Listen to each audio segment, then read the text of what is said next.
Halo pemirsa Unas TV, senang sekali saya Andrea Reren Karina dapat kembali menjumpai Anda dalam Unas Daily. Dalam beberapa menit ke depan kami akan menyajikan berita-berita terpercaya hanya untuk Anda.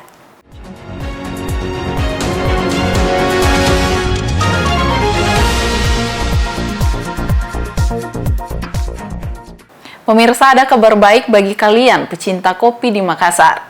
Sebab jika ingin menikmati kopi, kita tidak perlu lagi ke coffee shop. Kalian bisa mencoba Kopi Go, kopi keliling pertama yang ada di Makassar. Penasaran dengan harganya? Simak berita selengkapnya untuk Anda. Bisnis kopi keliling mulai merambah di kota-kota besar seperti Makassar. Mengikuti perkembangan yang ada, kopi keliling dengan konsep lebih modern hadir untuk mempermudah pecinta kopi mendapatkan kopi kekinian yang mereka inginkan. Kopi Go, kopi keliling yang menyajikan berbagai macam menu kopi kekinian favorit anak muda.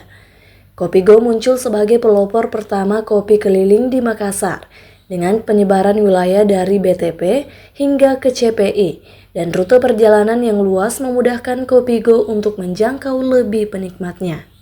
Ada di area Balai Kota, sekitaran ya Balai Kota sama dia sampai CPI, Losari. Terus ada ke Pengayoman, Boulevard sekitarnya, Hetrating juga. Untuk kalau Kota Makassar dia baru jalan 3 mingguan, Kak. Belum, Pak, kita masih karyawannya, masih di lapangan. Oh, iya, kalau barista ada juga. Ada barista, ya betul ada. Kopi Go merupakan alternatif baru untuk para pecinta kopi Kota Makassar. Dimulai dari harga 8.000 hingga 12.000. Kalian sudah dapat menikmati Kopi Go dengan berbagai varian seperti varian kopi outside, Kopi Go Aren, Citrus Cold Brew, Salted Caramel Latte, dan Kopi Go Black. Harga 8.000, Pak. Sampai 12. Terus menu andalannya di sini yang mana? Untuk saat ini ada 2, outside sama Kopi Go Sahabat. Itu berapa harganya nih, Pak? 12.000 kalau untuk outside. Kalau Sahabat ya kisaran 10.000. Dari jam rata-rata kita keluar biasa jam 10. Iya. 10 pagi sampai jam 11 malam kadang kalau dapat target gitu. Setelah 3 minggu mulai beroperasi, Kopi Go mulai mendapat perhatian para masyarakat, khususnya pecinta kopi. Seperti salah satu driver online Agus yang mencoba Kopi Go karena penasaran dengan rasanya. Pertama kali? Iya. Iya. Kebetulan lewat. Rasanya. Apa ya? Enak.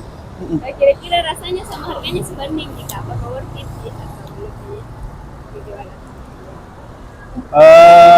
Kalau menurutku apa terlalu murah. Enak. Iya. Saya buat sendiri mungkin. Kebetulan ini juga saya di bar juga. Iya. Tapi penasaran gak sih memang? Karena selalu diposting sama anak-anak, sama teman-teman. Worth it, terlalu murah sih. Harusnya nilai lagi harganya. Harga dan rasa yang ditawarkan menjadi nilai jual tersendiri dari Kopi Go untuk bersaing dengan bisnis kopi lainnya. Untuk metode pembayaran, Kopi Go menerima cash, e-wallet, dan via kris. Taslia Ramadhani, Unhas TV. Aspek keuangan merupakan elemen vital dalam kehidupan mahasiswa. Selain berasal dari orang tua, pendapatan yang terbatas menuntut mahasiswa untuk lebih bijak dalam mengelola keuangan mereka. Tanpa perencanaan yang matang, mahasiswa berisiko terjerat hutang dan mengalami kesulitan keuangan.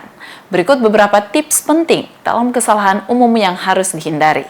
Pengelolaan keuangan yang baik sangat krusial bagi mahasiswa. Dalam menjalani kehidupan di perguruan tinggi, terdapat berbagai kebutuhan yang harus dipenuhi. Prioritas utama dalam pengeluaran keuangan mahasiswa harus difokuskan pada kebutuhan pendidikan dan penunjang pembelajaran.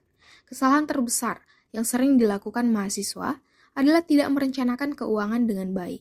Mereka seringkali tidak membuat daftar atau anggaran keuangan bulanan, sehingga pengeluaran tidak terarah dan bisa menyebabkan masalah finansial, seperti terjerat hutang. Untuk menghindari kesalahan tersebut, mahasiswa perlu mengetahui dan mengidentifikasi kebutuhan prioritas mereka. Kesehatan, makanan, dan minuman yang sehat menjadi kebutuhan utama. Selain itu, Sarana dan prasarana yang menunjang proses belajar juga harus diprioritaskan. Disiplin diri adalah kunci dalam menghadapi godaan untuk berbelanja yang tidak penting. Mahasiswa disarankan untuk menyusun proposal anggaran setiap bulan, sehingga memiliki gambaran jelas tentang alokasi dana mereka. Evaluasi bulanan juga penting untuk melihat pola pengeluaran dan memperbaiki kesalahan sebelumnya. Belajar literasi keuangan sangat penting bagi mahasiswa. Dengan mudahnya akses informasi, mahasiswa bisa mencari referensi tentang cara mengelola keuangan yang baik. Selain itu, mahasiswa juga bisa mencari peluang untuk menambah pendapatan, misalnya dengan bekerja paruh waktu atau berwirausaha. Kebiasaan buruk dalam pengelolaan keuangan selama masa kuliah bisa terbawa hingga ke dunia kerja. Menurut studi, banyak lulusan baru yang pengeluarannya hanya pas-pasan dengan gaji mereka tanpa ada alokasi untuk tabungan atau investasi. Oleh karena itu, penting bagi mahasiswa untuk belajar mengelola keuangan dengan baik sejak dini. Yang paling penting itu untuk menghadapi godaan itu adalah disiplin terhadap diri kita sendiri ya. Yang paling pertama saya disiplin. Kita mesti bangun mindset dari sekarang bahwa kebutuhan-kebutuhan yang tidak terlalu menunjang ya aktivitas pembelajaran kita dan seterusnya selama kuliah itu dipinggirkan dulu. Artinya kita disiplin terhadap itu gitu. Jadi kesadaran terkait dengan kebutuhan prioritas yang menjadi penunjang kita selama melakukan kuliah itu mesti dibangun sejak awal gitu. Nah setelah itu di tataran implementasinya kita mesti disiplin. Artinya setiap bulan tuh saya selalu biasa menyarankan mahasiswa itu bisa menyusun proposal anggarannya setiap bulan. Jadi dalam setiap bulan mereka punya gambaran terkait dengan anggaran mereka, porsinya misalnya untuk makan minum sekian gitu, untuk beli buku sekian, untuk dan lain-lain sekian gitu. Jadi menurut saya itu yang paling efektif untuk bisa betul-betul tidak tergoda dengan kebutuhan-kebutuhan yang tidak terlalu menjadi prioritas bagi mahasiswa. Dan tidak lain yang memang bicara tentang literasi keuangan ya menjadi penting. Jadi saya kira saya sangat menyarankan kepada mahasiswa sekarang kan dengan mudahnya kita belajar.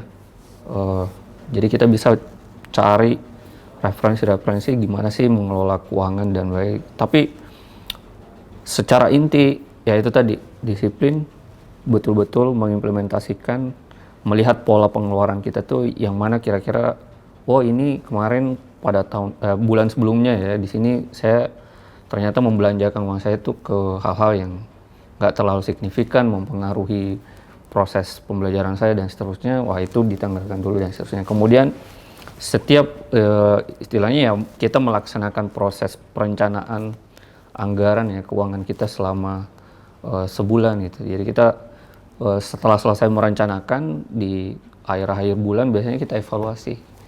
Nah, saya kira itu sih yang paling ini menurut saya untuk menghindari belanja yang tidak terlalu penting itu. Mahasiswa juga perlu menyadari kondisi ekonomi yang tidak menentu dan bagaimana hal tersebut mempengaruhi keuangan mereka. Dengan perencanaan yang matang dan disiplin dalam pengelolaan keuangan, mahasiswa dapat mengatasi tantangan finansial dan mempersiapkan masa depan yang lebih baik. Feni Septiani Samuel, Unhas TV. Baik pemirsa, berita tadi sekaligus menutup perjumpaan kita hari ini.